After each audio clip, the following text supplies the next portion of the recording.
lalakin zuraku, zuraku, zuraku, zuraku. Lalakin zuraku, zuraku, zuraku, zuraku. Lalakin zuraku, zuraku, zuraku, zuraku. Lalakin zuraku. Matoza io mikiritsy mijany isan'andro lafo zao de manana ny tanjo koa. Natafotoanaza miary nankivina sy alahelo zany tsy de ny amy tava koa. Ary mbola ijoro foana tsy ale navatofato aza mizaka mandeha. Ary tsy avela oraraka tany hoe ro tanjona sy nofinofo tam'izany hoe de mifandresena foana lohatreto no atao tariketra de mafasavana foana no ameno niandro-piainako rehetra sanatry ny rifananan'olo fa ze misy eo no ajaina sikirina de baratanapolo de mandroso sy malaina mpanetsika na ame tanàna tsy mitsoakara ny fahasalamana na orendrika ny rano tsy maintsy tafita le zama lalana zorako zorazorako tsy akerika lalana zorako zorazorako tsy akerika milanao mitraka fonafona zay ilainao mbola hoavy aminao fona milanao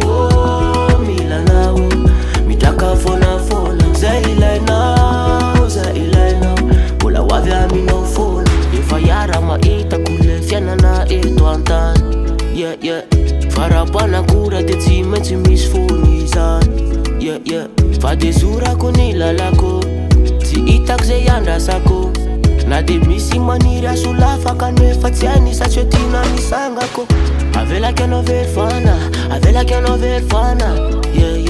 na isitona za tsy atana fa efa mafimafy sedra tsy vitanao mihitsy ny zakako ka aza mandandany lera fa miodina ny sera mpamiratra no aviko mpanetsika na ame tanàna tsy mitsoakara ny fahasalamana na orendrika ny rano tsy maintsy tafita le zama lalana zorako zorazorako tsy akerika lalana zorako zorazorako tsy akerika milanao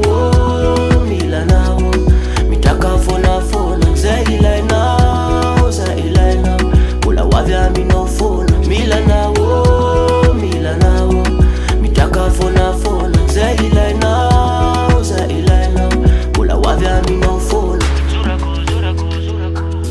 Lalakin zuraku, zuraku, zuraku, zuraku. Lalakin zuraku, zuraku, zuraku, zuraku. Lalakin zuraku, zuraku, zuraku, zuraku. Lalakin zuraku. milanao mitraka fonafona zay ilainao mbola hoavy aminao fona milanao mitraka fonafona zay ilainao mbola hoavy aminao fona. Technical vibes.